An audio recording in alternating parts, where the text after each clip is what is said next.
Alright, Dr. Amirul. Ya, Macam mana COVID-19 survivors nak handle diorang punya kerisauan sendiri dulu? Diorang punya ketakutan, macam-macam baca, macam-macam orang cakap ambil vaksin ke tak nak. Apa diorang patut buat sepatutnya? okey baik. Um, Actually bukan COVID-19 survivor sahaja, tetapi saranan ini terbuka kepada semua orang lah yang rasa takut ataupun kita gelarkan sebagai hesitant terhadap vaksin ini. Kita tak panggil mereka ni anti vaksin. Jangan salah faham, kalau anda ragu-ragu kepada vaksin, anda bukan anti vaksin. Anti vaksin adalah orang yang dia bukan ragu-ragu dah. Dia memang tak percaya vaksin dan dia menyebarkan salah faham dan menghasut orang ramai untuk menolak vaksin. Dengan cara dia sebarkan berita palsu, dia sebarkan kematian yang tak terbukti, tak berkaitan pun sebab vaksin itu. Jadi mereka-mereka yang menghasut ni kita gelarkan anti vaksin. Tapi walaupun golongan anti vaksin ni kecil, WHO kata lebih kurang 5% je dalam satu populasi, tapi suara mereka ni kuat. So mereka ni akan menghasut dan membuat orang-orang yang atas pagar, seperti orang-orang yang hesitant, yang takut-takut ni, akan menyebabkan yang takut-takut ni eventually decide untuk tidak menerima vaksin. Jadi sebagai orang yang takut-takut nak ambil vaksin ini, apa yang anda perlu buat adalah bila anda dapat satu berita, semak 3 perkara. Okey, 3 perkara. Nombor 1, anda kena semak sumber yang membawa berita tersebut, orang yang membawa berita tersebut. Contohlah, kalau anda ada dalam grup WhatsApp, orang yang bawa yang bawa berita tersebut, yang share WhatsApp punya message dalam grup anda, orang tu macam mana? Kita boleh percaya tak? Okey, sebabnya hadis Nabi cakap, kalau katakan kita mengongsikan sesuatu perkara yang tak terbukti sahih dia dan kita tak periksa perkara tersebut, dosa pun dusta tu jatuh ke atas kita juga. So, kita sebagai orang yang nak share, kena periksa dulu kesahihan dia. Dan kita sebagai orang yang menerima maklumat tersebut juga, kita kena tengok orang yang bawa berita tu jenis macam mana. Boleh percaya tak? Apa kredibiliti dia? Okey, nombor 1, cek kredibiliti yang membawa berita tersebut. Nombor 2, cek sumber berita tersebut. Sebabnya banyak kita tengok kat WhatsApp, sumber dia tu kita tak tahu pun. Dia just dibawa atas angin, atas orang ketiga. Yang mana sumber dia tu bukanlah sumber yang berautoriti. Malah kita tak tahu sumber tu daripada mana. Ada yang share video entah daripada barat, orang Yahudi ke, orang-orang kat luar sana, yang dia share video tu dengan pelbagai agenda konspirasi. Dan kita tak tahu sumber dia daripada mana. Please check, make sure sumber itu datang daripada golongan yang berautoriti. Kalau di Malaysia ni, please make sure dia datang daripada KKM, dia datang daripada JKJAV, ataupun dia datang daripada doktor-doktor yang betul-betul bertauliah. Bukan accountant, bukan doktor PhD yang tak berkaitan langsung dengan perubatan ini. Itu nombor 2. Nombor 1 tadi credibility, nombor 2 check sumber. Nombor 3, please cross check the facts yang dibawa tu dengan orang yang berautoriti. Contohnya paling mudah adalah, kalau katakan datang berita pasal kematian tu, cuba cek dengan page KKM, ada tak siaran akhbar menyatakan kematian tu betul-betul berkaitan dengan vaksin atau tidak. Biasanya page KKM akan laju dia share pasal benda ni, dia akan cakap baru-baru ni sebab banyak sangat kematian yang cuba dikaitkan dengan vaksinasi, sampai KKM dan Jabatan Forensik terpaksa keluarkan statement menyatakan bahawa contohnya kematian pemanah negara tu tidak ada kaitan langsung dengan vaksin. Jadi kalau katakan pihak berautoriti dah cakap bahawa ia tidak berkaitan dengan vaksin, tolonglah percaya. Sebabnya kami daripada pihak kesihatan, Dr. Malas ni dari pihak kesihatan pun tidak dapat apa-apa benefit kalau kami nak sorokkan berita tersebut. Kalau kami push untuk vaksinasi pun kami tak dapat duit lebih. Okey, kalau katakan kami kena tengok patient lebih pun dekat COVID, kena COVID ni pun saya tak dapat duit lebih. Malah saya dapat penat lebih je. Jadi kami buat semua ni adalah supaya orang-orang kita terselamat daripada COVID dan tidak datang ke hospital dan tidak menambahkan beban kerja kami. So tolonglah percaya yang vaksin itu berkesan dan insya-Allah selamat. Okay. Thank you so much. So macam Dr. Amirul kan, dia sangat baik hati dan dia terangkan dengan cara yang betul apa 3 perkara, sumber, siapa yang cakap. Kalau saya kasi cakap simple je. Kalau jiran korang duduk dekat seberang tembok tu, duk terjerit-jerit cakap something, dia kata Kak Lijah yang kat rumah sebelakang tu bla bla bla, takkanlah kita nak percaya terus. Menyebarkan berita palsu ni sama je macam fitnah sebenarnya. Sama je macam gosip tau. You duduk dekat dalam satu office, lepas tu ada orang dekat departmen lain, lepas tu ada orang yang sibuk datang bagi tahu, kau tahu tak, dia tu kan hari tu dia dah cerai. Esok hang pergi Aeon tengok dia jalan pegang tangan dengan suami dia. Kau pula pelik, bukan ke dia yang bagi tahu aku. Lepas tu yang orang yang bagi tahu kau dia dah cerai tu, dia pergi sembang-sembang, gelak-gelak dengan orang tu. Kita pula yang jadi confused. Apa ni, bukan dia ke yang gosip kat aku tadi? Jadi kalau you all nak tahu sebenarnya anti-vaccines ni yang menyebarkan berita-berita palsu ni biasa ni lah apa yang Dr. Mala perasan mereka ada agenda, macam contohnya dia jual something, dia nak lakukan dia punya produk dia punya title yang dia pegang tu adalah something barang ke servis ke produk ke, untuk itu dia perlu menunjukkan bahawa dia tak ambil apa-apa pun dia sihat. Tapi dia orang jenis takut mati tau. Kalau you all tengok dia orang pun orang mati dia takut. Orang mati kat sana dia cuak. Dia jadi macam PA kepada malaikat maut tau. Orang mati dia cari dia pergi tengok orang ni vaksin berapa hari bulan apa berapa hari bulan kan. Tapi sebab dia takut mati macam ni, sebenarnya dia banyak dia curi-curi pergi hospital, curi-curi pergi klinik, curi-curi pergi ambil vaksin, bawa anak-anak dia vaksin. Banyak berlaku macam tu sebenarnya macam mana kami tahu, sebab kami bekerja di industri kesihatan. Kami kenal sebenarnya doktor kat sana, klinik ini, hospital tu, alih-alih pun dulu roommate, university mate, housemate together, we know kita orang punya circle. Tapi ada kami ada tanggungjawab. Kita orang tak boleh bocorkan rahsia pesakit. Walaupun anti vaksin datang dekat saya, ambil treatment dekat saya, ambil vaksin dekat saya tak boleh post dekat Facebook saya. Itu adalah data peribadi pesakit tersebut. So dekat situ dia pegang sebenarnya. Banyak perkara-perkara palatau yang dia orang buat sebenarnya kita orang tahu je. Tapi kita orang tak boleh bagi tahu. Jadi bila kita orang bagi tahu you all, jangan percaya kat dia orang, sisi pak-pak, pakcik-pakcik, makcik-makcik pefitnah ni, you all kena percaya. Jangan sekejap dia orang duk circulate pasal pakcik apa nama dia, yada-yada daripada Pfizer tu habis semua goyah. Saya paling tak faham bila orang goyah tengok berita pasal Pfizer tu. Padahal orang tu dah keluar Pfizer dah 10 tahun dah. Korang tahu ke lagi polisi company korang yang korang dah keluar 10 tahun yang lepas?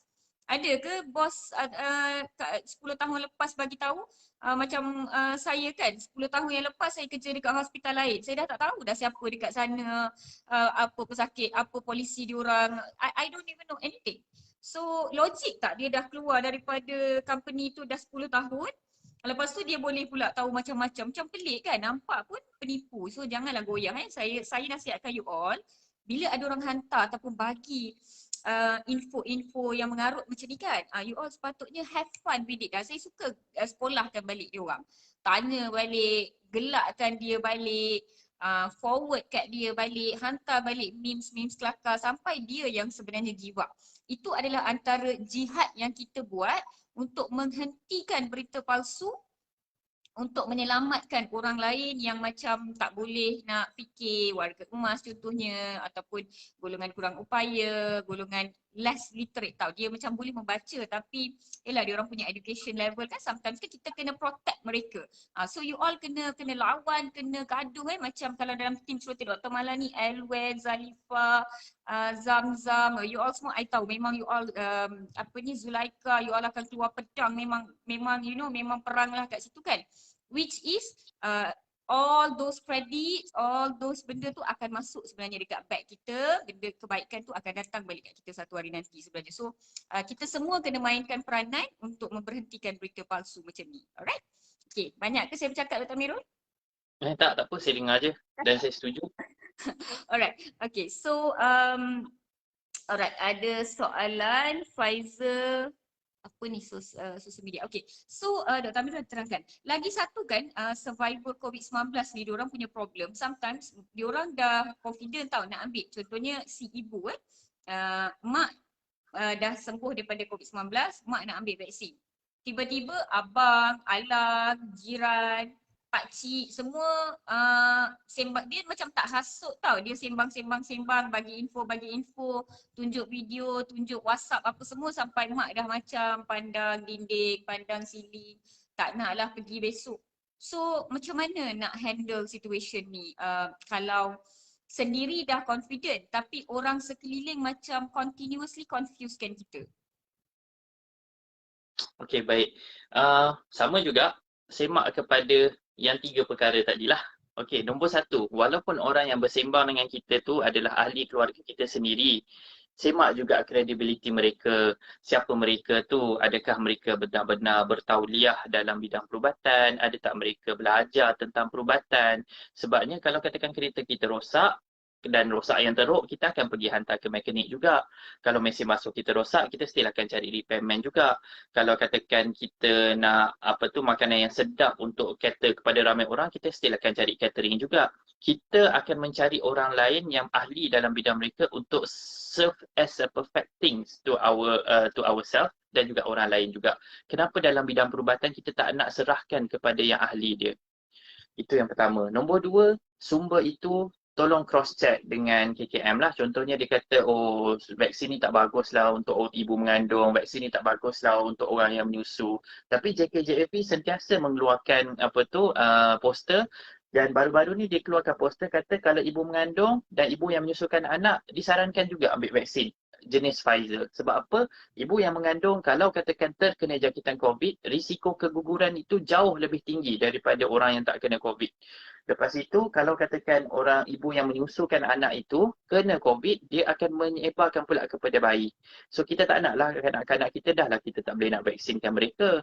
Terkena pula mereka COVID daripada ibu mereka sendiri. Jadi golongan yang menyusukan anak dan juga golongan yang mengandung ini adalah mereka yang berisiko juga untuk kena jangkitan dan menularkan jangkitan, maka mereka juga boleh divaksinkan. Tetapi data setakat ini yang ada menunjukkan bahawa vaksin itu berkesan dan selamat jenis Pfizer untuk ibu yang mengandung dan ibu yang menyusukan anak. Bukan nak kata Sinovac atau AstraZeneca bahaya kepada ibu mengandung atau menyusukan anak, tetapi setakat ini belum ada data lagi, dan secara teorinya sebarang vaksin yang tidak menggunakan virus hidup boleh diberikan kepada ibu mengandung, boleh juga diberikan kepada ibu yang menyusukan anak.